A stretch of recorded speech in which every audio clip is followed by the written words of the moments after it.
Wednesday, October 16, 2019. I am the Solomonster. Let me know in the chat if you're having any issues hearing me. And we'll get going here in a second. I'm just getting everything together here. So much going on. We had NXT, which I'm looking forward to seeing. Mic is low. All right, we'll fix that. Don't worry. Don't worry. We'll fix that. We'll fix the mic. All right. That should be a lot better. Don't you love it when you have tech issues here? This is Wednesday, October 16, 2019. Let me know, please, in the chat if everybody can hear me. And we will get going here in just a second. Mic is low, mic is low, mic is low, mic is low. I'm getting the same comment over and over again. Can't hear you. Chill. Low mic. All right. Just keep me posted here. I don't want to get going here unless you guys can hear what I have to say. We hear you? Perfect. It is Wednesday, October 16, 2019. I am the Solomonster. This is your AEW Dynamite review. And I just had to make a volume change on one slide. And I got to make sure here. Well, you know what? We'll just keep it on this slide. That way we don't have any issues and you guys can hear me. And so Dynamite tonight from Philadelphia, the city of brotherly love, or so they call it. I got an email from a listener a few days ago, Grant, who lives in Aberdeen, Scotland. I don't know what time it is right now in Scotland, so I have no idea if he's listening live to the stream right now. But he sent me this email.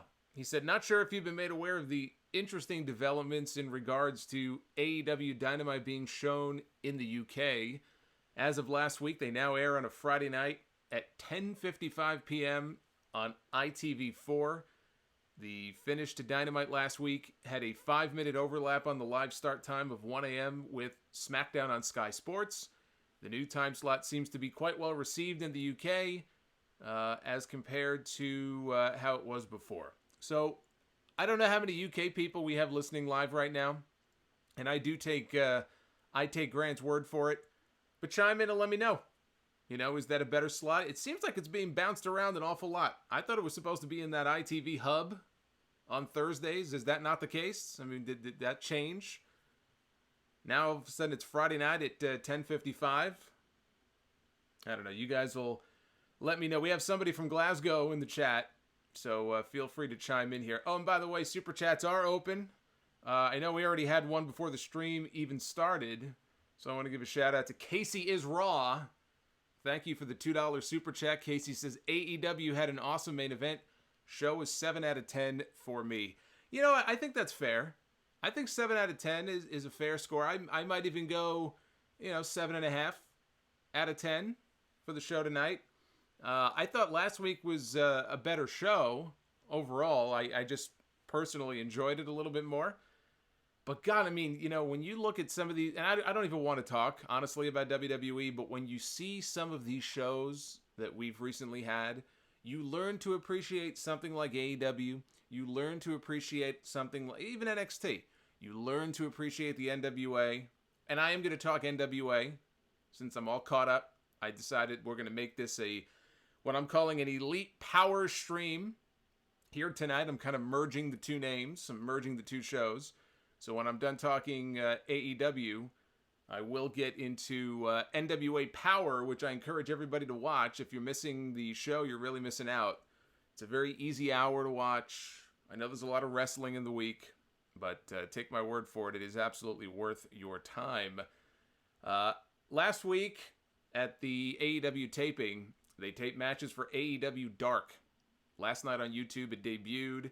The match that everybody was talking about between Kenny Omega and Joey Janela. They had a lights-out match, and people were asking me, did you see it? Did you see the match? Can you talk about it? I did see the match. I only first watched it a few hours ago. I actually watched it on the way home from work, and it was crazy, as you would expect. I mean, it's Joey Janela, so what else is new? You had the ladders, and you had the tables, and you had all the crazy stuff. Janela went for a frog splash at one point on Omega through a table. Omega moved, so he went through the table. There's a lot of crazy shit in that match. Kenny Omega picks up the win. Apparently, it doesn't count towards his win-loss record. which is such a big deal in AEW, win-loss records, because it was a non-sanctioned match, which I guess kind of makes sense. If it's non-sanctioned by AEW, why would it count towards wins and losses? So it did not count as a win for Kenny Omega, who I believe still only has one singles win thus far in his time here in AEW. Poor guy. He's got to work his way up the ladder. Shout out to everybody in the chat, by the way, as we are building people up. People are filtering in here. So tonight's show is very tag team heavy. And I'm not usually a fan of very tag team heavy shows. We see that a lot on Raw, 6-man tags, and just meaningless tag team matches.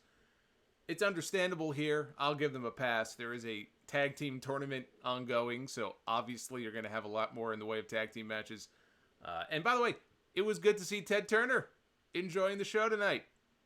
I saw that giant Ted Turner head smiling. Those buck teeth, Vince McMahon was watching. Probably, Vince McMahon was not watching. But if he was, he would be clenching his teeth. So good to see Ted Turner back here on TNT, enjoying himself some Dynamite. So they were opening with a tag team tournament match. It was going to be SCU. And they were coming out for a match when they were jumped. They were going to be SCU against the Best Friends. They got jumped by the Lucha Bros.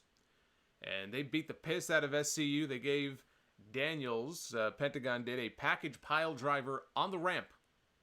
And so that took Daniels out of the match. Scorpio Sky came down, said, "Let me in. Put me in, coach. Let me in." He was pleading with the referee to let him in. And referee Rick Knox made the call to allow him to take Daniels' place in the match. So they carried him out on a backboard and everything. I believe they had an injury update on him later on in the show. I had stepped away for a second, so when I came in, JR and Tony Schiavone were kind of at the tail end of giving the update. I assume he's not dead. As long as he's not dead, that's all that matters. So I'm sure he'll be fine. At one point during the match, Chuck Taylor took off Scorpio Sky's shoes, and he bit down on his toes. Thankfully, he was wearing socks. We had Scorpio Sky later on took his other shoe off, tossed it into the crowd. Crowd popped huge when somebody threw the shoe back into the ring at him. And the finish saw Frankie Kazarian hit a powerbomb into a drop kick by Scorpio Sky on Trent Beretta, and Kazarian got the pin. So SCU is moving on in the tag team title tournament. We had another tag team match after this. Santana and Ortiz of the Inner Circle, don't call them LAX. They took on the team of John Silver and Alex Reynolds. Now, John Silver, as soon as I took one look at this guy, I recognized him instantly. I just called a match of his at the House of Glory show not 2 weeks ago. And he was wrestling Matt Travis in the HOG World Title Tournament. There is a title vacancy in House of Glory. Master P's House of Glory. And so I just seen him, and he's actually really good. I have no idea if they have plans of using him more here in AEW. My guess is this was probably just a one-off. They were in Philly. They needed some bodies, and they brought him, and they brought, Alex Reynolds in. But having watched him work before, he's really good. So if you happen to see John Silver, he's a short guy, but he's all jacked up, keeps himself in good shape, and he's a very good pro wrestler. But this was obviously all just designed to be a squash for Santana and Ortiz. Ortiz is hilarious. I look at Ortiz, and every time I see him, and every time he's doing his antics, or he's chewing on the top rope, or he's acting like a fool, I just think to myself, he just always reminds me of Rick Steiner. He is the dog-faced gremlin of this team. That is exactly what he reminds me of. And so Santana and Ortiz pick up the win. Chris Jericho popped up on the Tron when it was over to applaud his stablemates, and the challenge was thrown out to the Young Bucks for a match between the Young Bucks and Santana and Ortiz at Full Gear. I guess we'll hear more from the Bucks next week, since they were saying that they will be wrestling on the show next Wednesday. They aired a Cody video package that was quite great. This was to promote his championship match coming up at Full Gear with Chris Jericho. And it showed him at home with his wife. We had comments from Brandy. We had comments from Cody's mom. We had comments from Diamond Dallas Page, MJF, his best friend in the world, Jim Ross, Tony Schiavone. And I watched this, and it was very well done. It was very well done. I guess Kevin Sullivan, not that Kevin Sullivan, but Kevin Sullivan, formerly of Impact, poached over by AEW, did a great job with this. And I watched Cody in this video package. I watched Cody when he comes out to wrestle on the show, as he did, last week or the week before. And I know that there are people out there who are not fond of Cody. They don't like him. They whatever their reasons are. You don't have to like him. But I do think that you have to admit he is a bigger babyface in AEW than anybody who I can think of that they have positioned as a top babyface right now in WWE. I mean, who would you consider to be? And when I say top babyface, I don't just mean the company is positioning them as the top babyface. The company would love for Seth Rollins to be the top babyface. He ain't no top babyface. And Roman Reigns is more accepted than he's ever been before, but he doesn't feel like it either. There's no great clamoring or acceptance of any one guy in that company right now. Cody in AEW, when he comes out, he gets that superstar kind of megastar reaction. So, they've got something with him as far as him being that guy, and it's going to be tough because if they push him like that, you're going to get the natural blowback from people saying, well, they're pushing Cody. He's the Triple H of AEW. I mean, I was getting comments from people about Cody comparing him to Triple H months ago. Keeps winning matches. Now he's challenging for the championship. And, it's fair enough. I mean, you're going to have people who make those comparisons. But, look, the reality is I can't think of anybody else, who comes out and gets those kinds of reactions. I mean, maybe Omega. So he's got a good thing going. And I think he's the right choice to go into this pay-per-view. I don't think he's going to win. I don't think he should win the championship. I still think MJF. Keep an eye out for him. But this was a very good video package. We had Britt Baker, Dr. Britt Baker, and Riho for the AEW Women's Championship. This turned into a good match down the stretch. I didn't think this was very good at all in the opening minutes. And I don't know if I'm alone in that sentiment or not. I saw some tweets online from people calling, oh, what a great match, what a great match. And I said, well, yeah, I mean, it turned into one, but these two did not seem like they were on the same page at all when this match kicked off. Just a lot of stalling, and they were just, I don't know what they were doing. They were like tied up in knots, and then the referee had to separate them, and then they came back together, and it was just very, I don't know. It just felt like they just were not on the same wavelength. And then I would say in the last, 3 or 4 minutes, it turned into a good match. The people were into it. There were some really good near falls. Riho hit a double stomp for a 2 count, and then hit a running double knee strike for another near fall. She went for the double knees again. Baker moved out of the way, went for her lockjaw submission, the Rings of Saturn and mandible claw combo. And Riho was able to just roll up, just kind of roll her up, and get the surprise pin to retain the title. And I don't know, I watched Britt Baker, and there's something about her demeanor. I got this impression when Riho won the championship, and they had Britt Baker on commentary. Even when she was doing commentary, she felt very, almost like disengaged, or like she had almost like an attitude about her. There's something about her that screams heel to me. I don't know if I'm the only one who picks up on this. I don't know if I'm the only one who feels that way. And I have no idea if that's something they're building to. Tonight she lost. She shook Riho's hand. She didn't attack her. She didn't slap her. She didn't roll her eyes or give any indication that, they're planning on turning her or anything like that. Just, I don't know. There's something about her, the way she carries herself. I feel she would be better suited as a heel. And it's funny. I remember seeing her in Vegas. I was in the whatever hotel it was that Starrcast was being held. And this was later in the evening. And actually, you know what it was? Joey Janela. He was having like an after party. And so I decided to go check the after party out. And I remember I'm walking down the hall. I don't even know why. I shouldn't even tell this story. Why am I telling this story? Basically, I saw Britt Baker in the hallway. She was kind of walking towards the after party as well. She was with a few other wrestlers, and she was making certain... You know what? I'm not going to get into it. But there's a certain attitude about her. Again, I think she should be better off as a heel. Second tag team tournament. I'm going to get myself in trouble one of these nights. Second tag team tournament match of the night. Jurassic Express against the Lucha Bros. This was very unfortunate.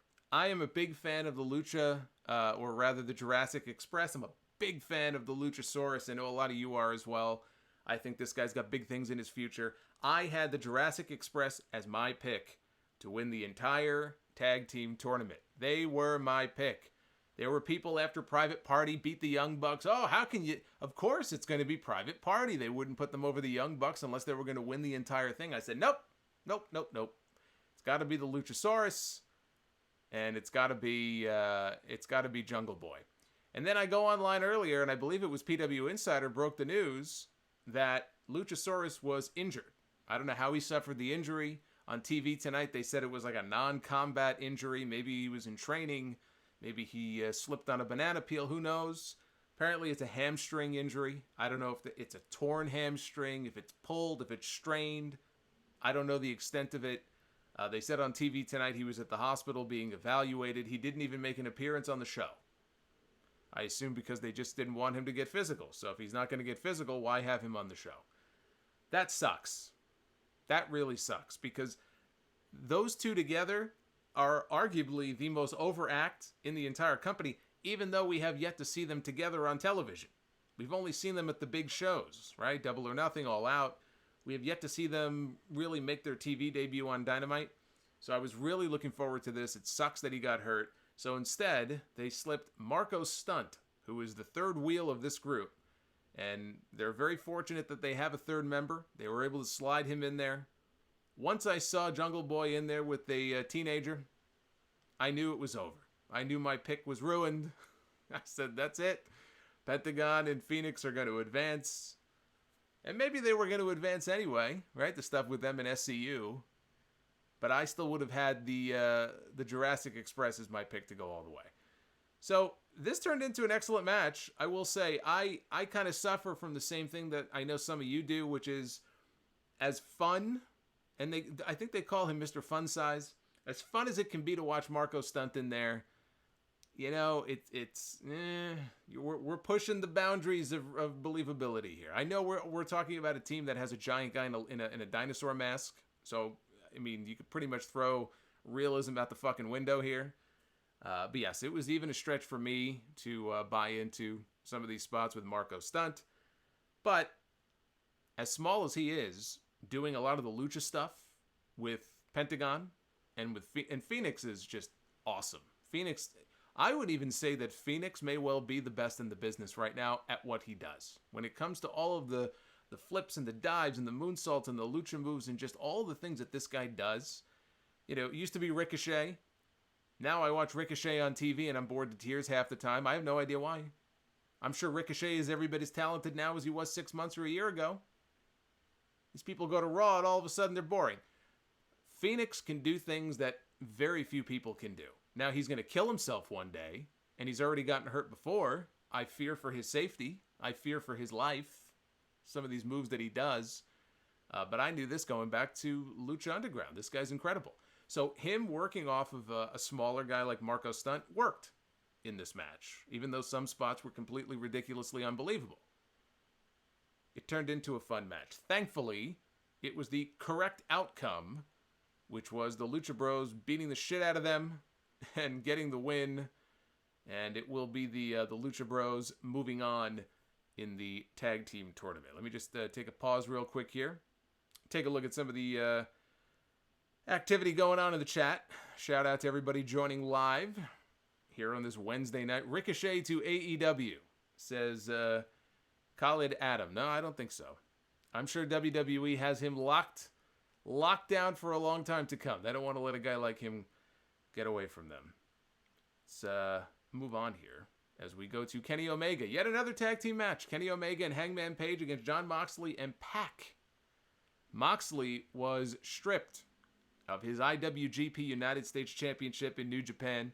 He had travel issues getting in for the show the other day because of the typhoon. Kind of a good excuse.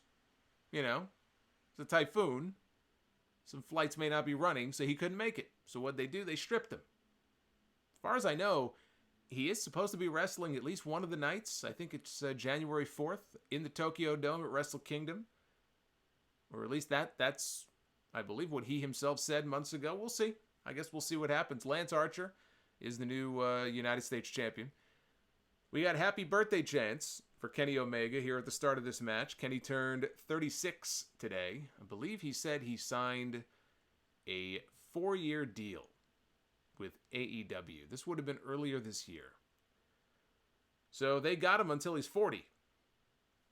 Could be the last 4 great years of his career are going to be spent right here in AEW. So Adam Page is a crazy man. He goes up top. He's teasing a moonsault off the ring post.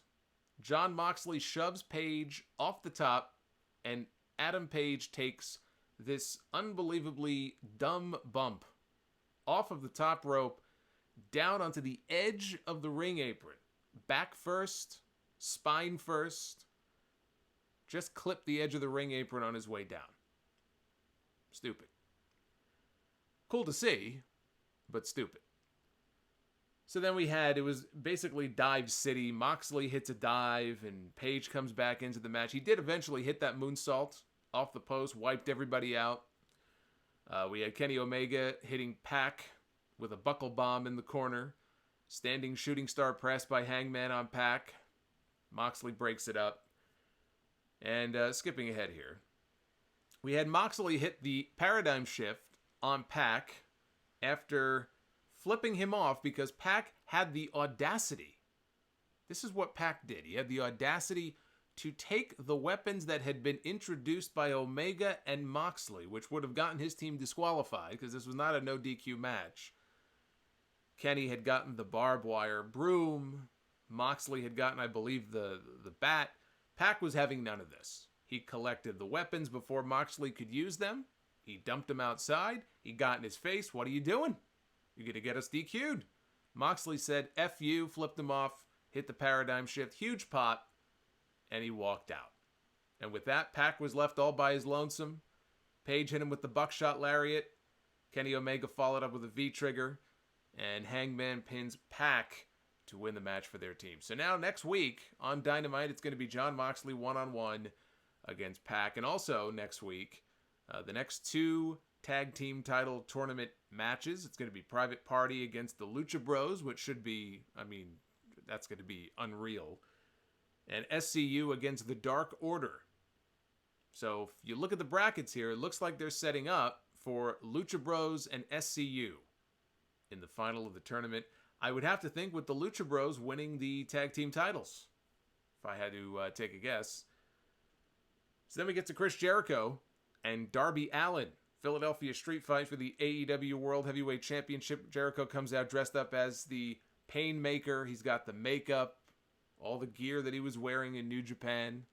He looks like that guy from Clockwork Orange. So Jericho is attacking Allin later on in the match with a kendo stick. They showed Darby Allin. He was bleeding from the back of his head. Jericho puts the walls of Jericho on Darby Allin. He makes the ropes. So Jericho hits a code breaker. And Allin is able to grab the bottom rope to make sure that he does not suffer the 3 count. Jericho was bleeding. I think it was from his eye or from his forehead. So we had some blood here in this match. Jericho brings a chair into the match. He hits Darby with it. And then he teases, giving him a lawn dart. He's going to lawn dart him into a chair that he wedged between the buckles in the corner. Instead, Darby Allin reverses it into a stunner for a near fall. So we had a lion salt to Chris Jericho. We had a dive through the ropes to Chris Jericho. And both of these moves were done after Darby had his hands tied behind his back. Jericho had grabbed some, what was it? Was it rope? It was hard for me to see because I was typing as I was watching. But he tied Darby Allin's hands behind his back, kind of rockin' Mankind style, at the Royal Rumble in 99, minus the 15 chair shots to the head. And with his hands cuffed behind his back, he hit a cabrata to Jericho. He hit the dive, a great dive, cannonball dive, threw the ropes out to the floor. That was pretty incredible. And then after that, he hit a twisting moonsault off the top rope. He climbed up to the top rope with no hands and hit a twisting moonsault for a near fall. So Jericho grabs Darby's skateboard. Word of advice: don't ever bring a skateboard down to the ring. Brings a skateboard into the ring, gives him a double underhook suplex onto it, only gets a near fall. Darby fights back. He's going up top. He's going for the coffin drop. Jake Hager nails Allin with a right hand behind the ref's back. He stumbles backwards, and Jericho puts him in the Lion Tamer, gets the tap out for the win to retain his championship. The rest of the inner circle come out. Santana, Ortiz, they've got bottles of champagne in their hand, and they're going to pop the cork and have some bubbly, a little bit of the bubbly, as they go off the air. And that was your show. That was AEW Dynamite. I like the commentary. You know, they seem to be finding a good rhythm, Jim Ross and Tony Schiavone. Again, they come from a play-by-play background. So when you have two guys who are so used to doing play-by-play, you're worried that maybe they're going to step over each other. You know, he's going to call a move. They both go to call the move at the same time. We really haven't had much of that. And Excalibur is sort of a good referee, I feel like, between the two of them. But they seem to be, finding a good rhythm together. And easily, the commentary is better than what we'll get any given week on Raw or even SmackDown. Or at least Tony Schiavone probably has as much to do with that as anything, because he's still very good. And his voice brings back memories of a bygone era, I'm sure, for a lot of people who are watching this show. Let's take a look at how the poll results are doing. There you go. So far, over 1,500 votes. 82% thumbs up, 18% thumbs down. So an overwhelmingly positive response, with more votes coming in as far as what you guys thought of Dynamite here tonight, week 3.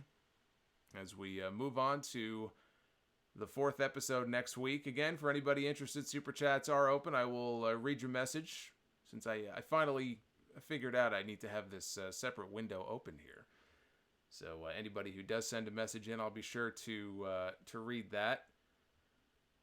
So with that being said, I did mention that I was able to check out the latest episode of NWA Power.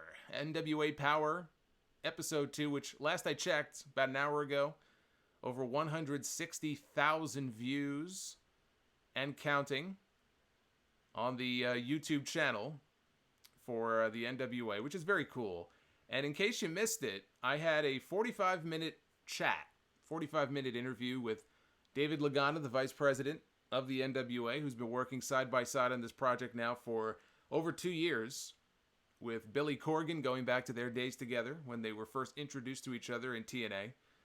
And a lot of really good bits of information, and some background also on some of the drama between Billy and a certain lady from the South, and a certain company with an owl in their logo.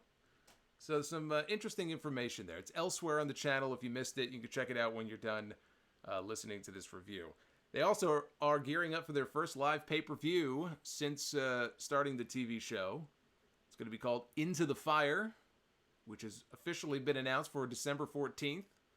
It's going to be part of their December TV tapings. Of course, the name comes from the song by Dokken, old school. I want to say that song came out in 79. Pretty sure it was 1979. Anyway, that's the song that you hear at the beginning of each week's episode, and so they have named their next pay-per-view after the song. So we had Aaron Stevens. If you don't know who Aaron Stevens is, Aaron Stevens, who came out here on this show to speak with Dave Marquez in studio, is the former Damien Sandow in WWE.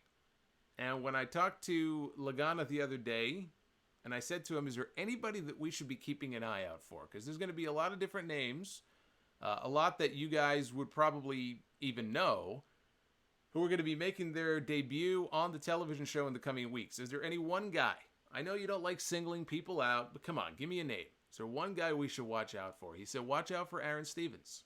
You're going to be very surprised when you see him. I don't know if he meant in the ring. I don't know if he meant promo-wise. Probably promo-wise. Keep an eye out for him. Here, he came out. It was weird because it was almost like he was doing a stand-up routine. He was playing things for comedy. He said, look, I left wrestling 2 years ago. I found success in Hollywood. I have no idea what movies he's done, but that's what he claimed. He found success in Hollywood. And when he heard the NWA was back, he said, I had to come back too. I knew it was my time to finally come back. And then he told everybody, do not make eye contact with me. Don't look at me. No eye contact. And he said that in a sea of supporting actors, I am the star. And he walked off. I felt like he was starting to ramble on, kind of like me here, which is how you can tell that this stuff really isn't scripted. And I love it. I actually think it adds to the charm of the show because we're so used to things just sounding so forced and rehearsed that it's very easy, at least for me it is, it's very easy to tell when somebody's out there with no net and they're just talking. You know, maybe they'll stammer and stutter a little bit, lose their train of thought. It just felt very, organic to me. It was just a nice change of pace. And we'll see what Lagana's talking about as far as, he goes in the next few weeks. If he really is as much of a standout star as he said he was going to be. Speaking of former WWE stars, Trevor Murdoch. Trevor Murdoch wrestled Ricky Starks, a guy who I'm willing to bet most people right now in this chat never even heard of before. I know I didn't. For Trevor, it's been over a decade since we saw him in a WWE ring. It's about that same amount of time since we saw him in TNA. He had a brief run there. I feel like everybody at one time who was in WWE, in the mid-card anyway, had a run in TNA. He's been retired for many years. He's been working in, I think, maybe some kind of like construction company or something. So he's been out of wrestling. And he was at the funeral for Harley Race, who helped train him, and he was very close to Harley and very broken up, by his death. And I guess Lagana must have been at the funeral as well, so the two of them saw each other. And this might have been the same day that the NWA announced this new television show. And they were having a conversation, and Murdoch is like, man, I feel like I want to get involved, but I don't know. And Lagana said, come down to Atlanta. And he's like, well, what am I going to do? And Lagana said, I don't know. Just come down to Atlanta. We'll figure something out. We'll find something for you to do. And just like that, he was back in wrestling. And you look at him, and he's looking a lot more like Dick Murdoch these days. Which I don't, hey, I guess it's up to the individual if you think that's a good thing or not. But you look at him now, and he definitely bears a striking resemblance to Dick Murdoch if you look at them side by side. Watching him in that studio setting, because he does have that kind of old, you don't see a lot of guys who look like him anymore. Wrestling used to be full of Trevor Murdoch. And some of them had absolutely no talent, and some of them had all the talent in the world, even if they didn't have the best physique. And I kind of miss having guys like that, on the card. So him in that studio setting just felt like the perfect fit. And I'll tell you who else would fit right into that studio like a glove from like the current crop of stars. The Revival. You can't tell me that you don't think Dash and Dawson would fit perfectly right now. Of all the companies out there, WWE, even AEW, New Japan, they wouldn't fit New Japan at all. NWA would be the perfect fit for the Revival. So I hope that they get the hell out of there next year when their deals are up. And they're probably going to end up in AEW. Because they're going to want to do that Young Bucks feud. Before they do that, I hope they make a pit stop in the NWA. Hopefully the NWA is still going strong. Maybe by then they'll be on TV somewhere. Hopefully. And I want them to at least make a quick pit stop in the NWA. They have to wrestle at least once in that studio. Preferably against a couple of guys who look just like Trevor Murdoch. So Ricky Starks pinned him off of a crucifix. Murdoch was a man. He shook his hand when the match was over. He said, you were the better man. And he walked off. And then Starks cut a pretty good promo. He was talking about how, God didn't have much beauty left over after he made me. I might be a little funny, but I'm coming for your money. He was rhyming. So I guess he'll be somebody to watch out for. Here's the thing, though. Here's a huge negative on this guy. He calls himself, I don't know why, he calls himself the Stroke Daddy. I don't know what that means. I have a sense. I don't want to know what that means. I can't cheer for somebody who calls himself the Stroke Daddy. I just can't bring myself to do that. Colt Cabana, fresh off of the end of his lawsuit with CM Punk, who was no fan of Colt Cabana. Colt Cabana comes out. He's being interviewed by Joe Galli, the lead play-by-play man in the NWA. And he said, look, I'm going after all the championships. He was the, the national title. And I think he got hurt. He either lost it or he was stripped of it, whatever the case was. He goes, you know what, I don't want to just go after that. I want to go after all the titles, and that includes the tag team titles. And out comes Mr. Anderson. Ken Anderson comes out. He's yelling his own name. He's still doing his shtick. Cabana then kind of imitated him and stole his catchphrase, and Anderson had this look on his face like, what the hell are you doing? So they were tag team partners, just like that, out of the blue. They were tag team partners against the combo of Sal Rinauro and Jordan Kingsley. And this was just an exhibition for Cabana and Anderson. Anderson with the mic check for the win. Then we had, this was something. This fucking thing was something. We had this actually, you know what, as much as I like this show, these things are becoming my favorite part of NWA Power each week. Last week, with the first episode, we had what I thought was just a spoof. I thought it was like an SNL skit, only this time, it was actually funny. Actually, you know what? I shouldn't crap on SNL this week because I don't know how many of you saw the Grouch trailer that they put together, which was their takeoff. It was like it's supposed to be like the Joker, but it's the Grouch, based off Oscar the Grouch, and they had the guy from Stranger Things. Oh my God, his real name just popped out of my head. David, oh God, help me out here. Help me out in the chat. Anyway, he was the guest on SNL. Great skit. I would even say that this was the best work that SNL has done in years and years and years. Maybe one of the best things that they have ever done, going back even to the 70s and the days of Bill Murray and Steve Martin and Eddie Murphy and all those guys. This was great. If you did not see this and I would totally be down to see a dark Sesame Street movie. So I will give them credit for that at least. But we had a throwback commercial in week 1 for Austin Idol. Austin Idol has a wrestling school that is very real. And I don't know if he bought time or what, but they aired a commercial with him for his school. And it was very cheesy. And it had old school graphics like you would see probably going back to the 1980s. But it was a real commercial. And some people thought it was a spoof. But this week, they did replay that commercial, by the way, but they had a new one. They had a commercial for Tony Fox waffles and tire irons in Paducah, Kentucky, the home of Ricochet. I should ask Ricochet. Send Ricochet some tweets. He's from Paducah. Ask him if he's ever eaten at Tony Fox waffles and tire irons. I gotta know if this is real.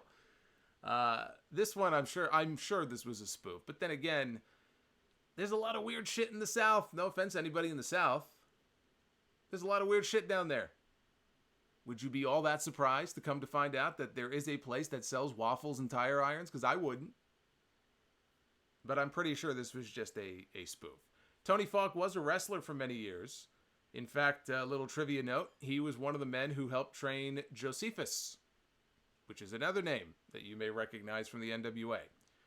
We had Allison Kay, the former Sienna, currently the NWA Women's Champion, one-on-one against Ashley Vox.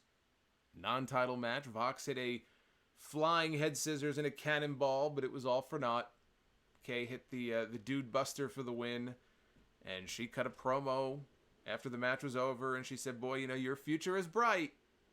Your future is bright, Ashley Vox, but unfortunately for you, it was not your time with the championship. We had James Storm. He came out to cut a promo. Again, that's what this show is built on. This show is built on the strength of its promos, not the strength of its matches. Now, there may be some good matches coming up. They taped 9 shows in 2 nights, so we have a bunch of more shows yet to come.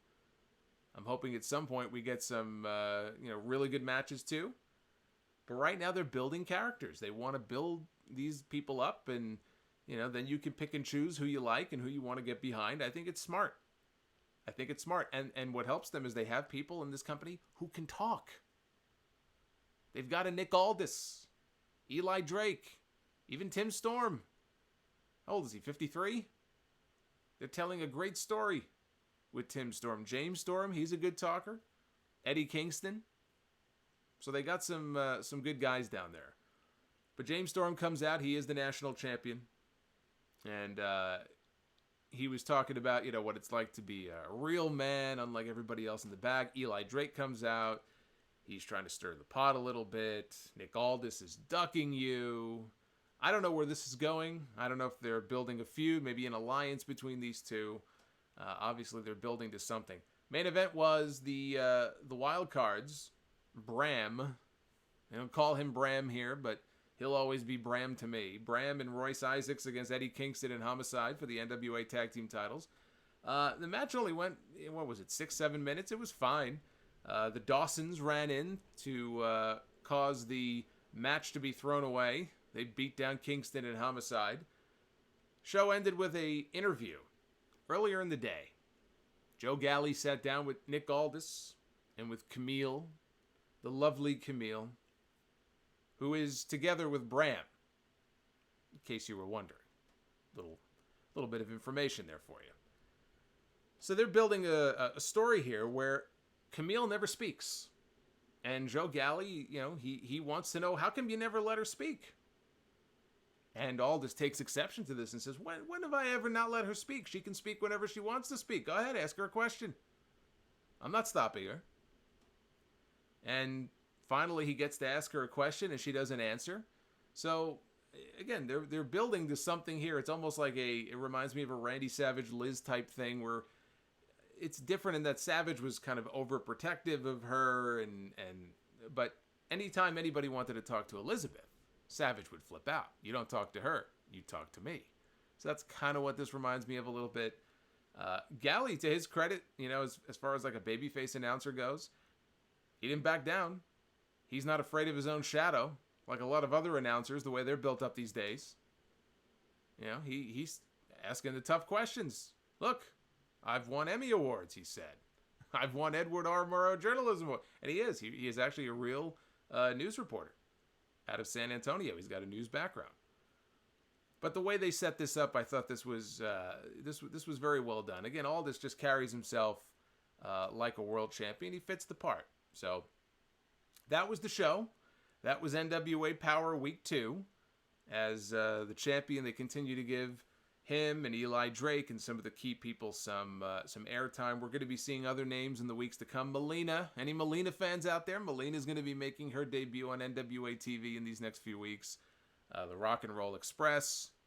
So it's become, in 2 weeks, in just these first 2 episodes, I have to say, it really has become a guilty pleasure watch for me, because there's so much wrestling every single week. It's like, enough. I got 3 hours of Raw and 2 hours of SmackDown.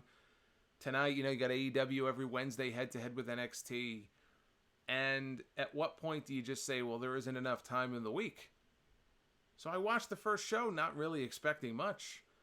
And it was just a fun, easy-to-watch hour of pro wrestling. Am I going to feel the same way in 6 weeks? I don't know. Ask me in 6 weeks.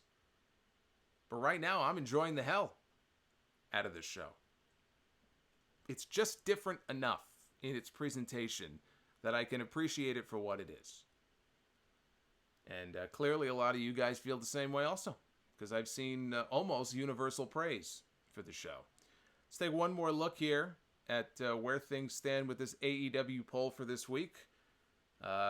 Pretty much the same thing, 82 up, 18 down, over 1,700 votes, which is pretty darn good. So it looks like most people enjoyed the show this week, which is cool to see. I think what I'm going to do is, let me just check one thing here. Yeah, I think we're going to wrap things up. I think I'm going to just forego phone calls this week, and maybe we'll get back to it next week. But next week, we will be back for week 4 of AEW as the tag team tournament rolls on. I'm speaking like Michael fucking Cole now, when the sound off rolls on.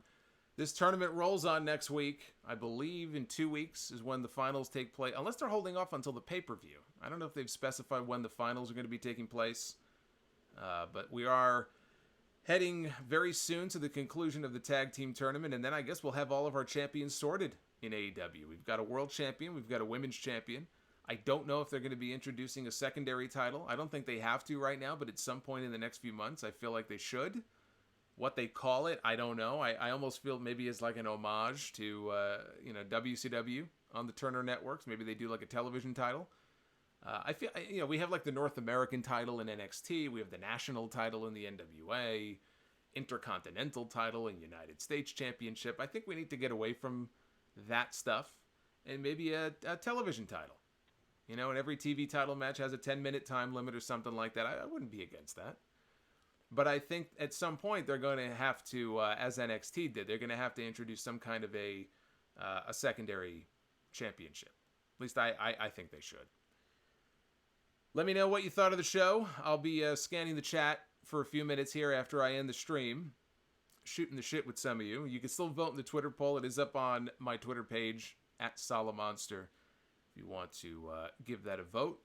And also, if you can give this video a thumbs up, that would be awesome. I would very much appreciate that. This will be archived very shortly after I end the stream, and then I will push the audio out to the feed tomorrow morning. So with that being said, thank you all for tuning in tonight. I appreciate the hell out of each and every single one of you. Hopefully you will join me next Wednesday, and also this weekend, episode 622 of the Sound Off coming up this Sunday. Halloween is coming up in a couple of weeks, my favorite holiday, so the Halloween show will be the following Sunday. I'm trying to think if there's any other big events coming up. I'm hoping I get to another mailbox very soon. I've been getting questions up the wazoo from you guys, so I have a lot of work there as far as getting to that. But that's it. I'm all out. Until next time, be well, stay safe. And again, I will see you guys back here again for a stream next Wednesday. Until then, take care, guys.